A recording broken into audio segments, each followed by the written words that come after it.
Welcome into the 49ers Report here on Chat Sports. I am Chase Sr., and coming up, a loaded show for you today. But before we get started, hit me up on Twitter and Instagram at Chase_Senior. I've appeared on the 49ers Report from time to time, but I'm trying to further introduce myself to the faithful, and I want to interact with all of you. So let me know if you agree or disagree with me, if you like me or dislike me, or if you have a fire hot take. Send it my way and I will respond. Give me a follow and hit me up at Chase_Senior.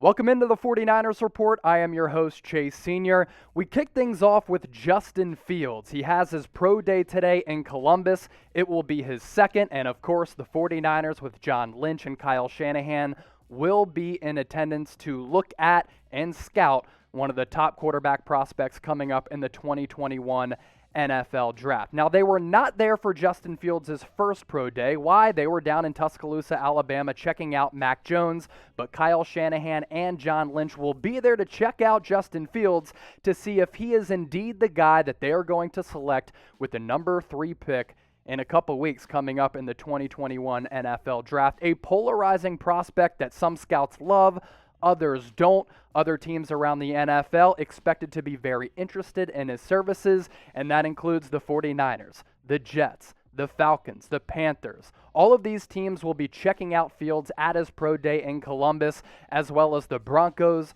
the New England Patriots, the Detroit Lions. And what's important to note about Fields' second pro day compared to his first, NFL coaches will be running this workout. Usually, it's a quarterback coach that Justin Fields would handpick to run his workout, and in that type of environment, it's controlled. Fields can plan for what's to come. When NFL coaches are running these workouts, they can throw some wrinkles in there, so Fields doesn't necessarily have the ability or the option to kind of have a schedule and a format to follow. These coaches can throw anything on his plate to see how he reacts in an NFL type of environment. Now, the 49ers do have a history and connections to Justin Fields. Kyle Shanahan worked with him back when Fields was the number 2 high school prospect behind Trevor Lawrence at QB Collective, which is a really well-established and well-respected quarterback academy. Again, this was when Fields was back in high school, so it was a while ago, but Kyle Shanahan was able to introduce himself to Justin Fields and get to know him as well. Also, Kyle Shanahan coached Justin Fields' current quarterback coach, who he's been training with over the last couple of months, John Beck. Beck was drafted in the second round out of BYU several years ago. He's working with Justin Fields in preparation of the NFL Draft, as well as Trey Lance. How did that connection come together? Kyle Shanahan was John Beck's offensive coordinator when Shanahan was in Washington. So Shanahan getting some good intel, not just on Justin Fields, but also Trey Lance, and his pro day is coming up on Monday. You can assure that Kyle Shanahan and John Lynch will be in attendance to see Trey Lance as well for his second pro day. This is what John Beck had to say about Kyle Shanahan inquiring about Fields and asking him about this prospect, because there is familiarity there. Beck said, knowing that I've been around Fields the last 3 months, he'll reach out, talking about Kyle Shanahan, and just want to ask questions or talk and kind of like prod into what are the things that we're working on, the things that I have played, that I think having played in this system, having been coached by him. I know how he's going to coach quarterbacks. I also have a unique relationship with the folks in that 49ers building because I've known them for a while. So there's a big familiarity there, and it's not just Kyle that I talk to. Vice President of Player Personnel Adam Peters is a guy that I talk to as well. Hey, I think this is important to note because Kyle Shanahan is obviously doing a lot of research into Justin Fields. He understands that if you hit on this pick, it could really set up the future for this 49ers franchise for several years to come. If the 49ers miss on this selection and choose the wrong guy at number 3, Kyle Shanahan and John Lynch could realistically lose their jobs. And also, this is why the 49ers made this trade so early in the process to move up to number 3 in the draft with the Miami Dolphins. Why? Because this gives them time to gather information and do some intel on these quarterback prospects and go to multiple pro days for each of these guys, Mac Jones, Justin Fields, and Trey Lance, to see them up close and personal, to see if they are indeed the next quarterback for this 49ers franchise. So there's a lot of buzz around Fields to San Francisco, a lot of buzz around Mac Jones to San Francisco, who we'll get to here in just a bit. What do you think? Are the 49ers going to draft Fields or another quarterback? If you think it is Fields, get into the comments, hop on board and join the show, and type J if you think it's going to be the Field, type O for another quarterback that the 49ers could possibly target at number 3.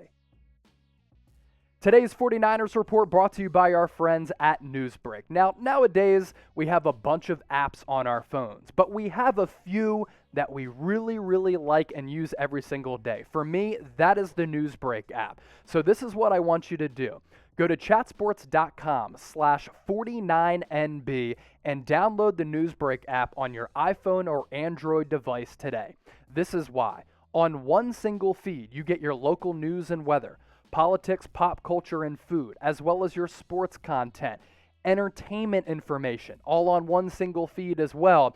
And the neat thing that you can do with the Newsbreak app, you type in your zip code. So if you're living in San Francisco or any of the neighborhoods around it, you type in your zip code, and everything that's happening in your neighborhood, you get all of that centered on your phone on one single feed.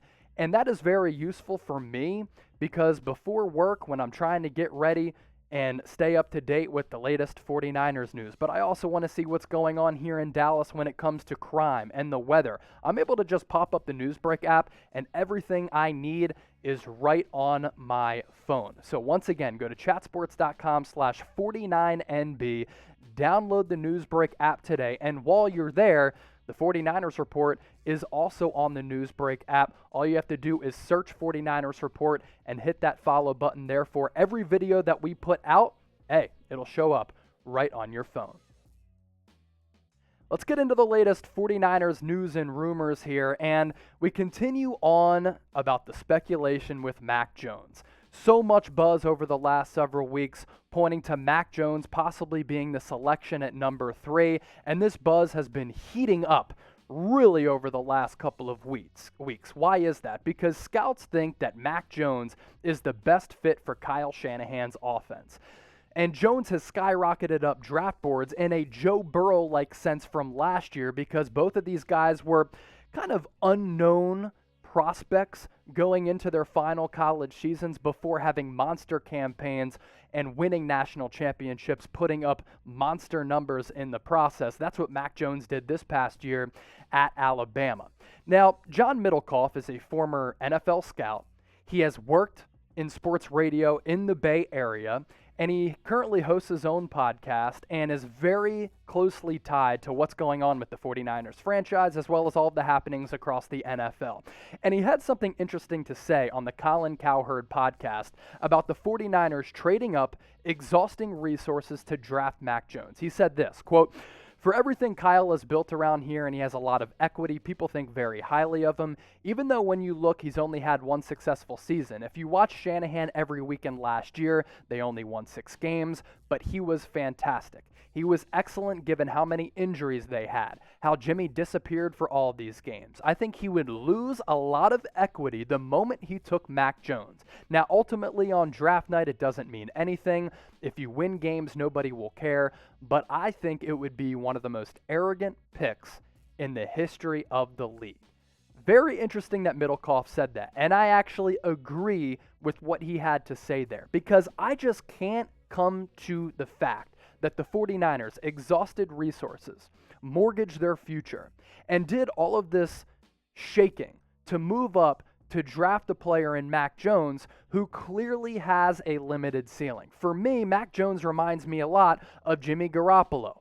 Good players who have limitations, and you kind of know what you're going to get from those quarterbacks. And I kind of laid out why I just don't think Mac Jones to the 49ers makes much sense, piggybacking off what John Middlekauff had to say.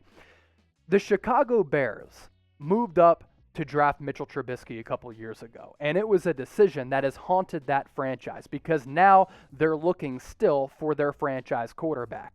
And that is a organization, a franchise that is nowhere near as smart as the 49ers. I think Shanahan and John Lynch might be the brightest head coach general manager duo across the league. So I don't think they operate and think like the Chicago Bears, and I don't think they would have moved up to pick a guy that probably would have been available later in the draft. And as I mentioned, I think Mac Jones has a clear ceiling. Could he be the most ready-to-play prospect of all of the quarterbacks coming up in this draft class? I think so. But I think at some point he's going to hit a ceiling. Why is that? Because he has some physical limitations. He's not the biggest guy. He's not the strongest guy. He doesn't have the strongest arm. And he reminds me of Jimmy G in the sense where you kind of know what you're going to get, but he doesn't have any untapped potential. Also, if you select Mac Jones at number 3, the 49ers have said we want to keep Jimmy Garoppolo this upcoming season because we have a win-now roster, and it bodes well to start a veteran who could lead us to the Super Bowl. But if Mac Jones is ready to play from day one, it makes no sense to have Jimmy G on the roster. If I'm the 49ers, I'm Kyle Shanahan and John Lynch. I want to bet on upside and potential. I want to tap into a prospect like Justin Fields or Trey Lance, who if you hit and you develop them, they could be a generational superstar for the next 10 years, whereas compared to Mac Jones, he could be solid for the next 5, but not quite the prospect the Fields or Lance is going to be for the next decade plus. So are you with me or not? The faithful, I want you to be honest with me. Get into the comments and let me know if you agree or disagree with me. Type A for agree or type D for disagree. Get into the comments and let me know. Hey, and I can take the heat if you disagree. That's all good. So if you made it this far, that means, hey, you like what you've been seeing here on the 49ers Report, and we always appreciate you for rocking with us. I've appeared on the channel a few times, and I want to continue to familiarize myself with the faithful, one of the best fan bases in all of sports. So do me a favor, hit me up and give me a follow on Twitter and Instagram at Chase_Senior. If you didn't agree with anything I said on today's show, that's fine. Let me know. We can go back and forth. I love interacting with all of you. So once again, hit me up, welcome me to the faithful at Chase_Senior, and shoot me a follow.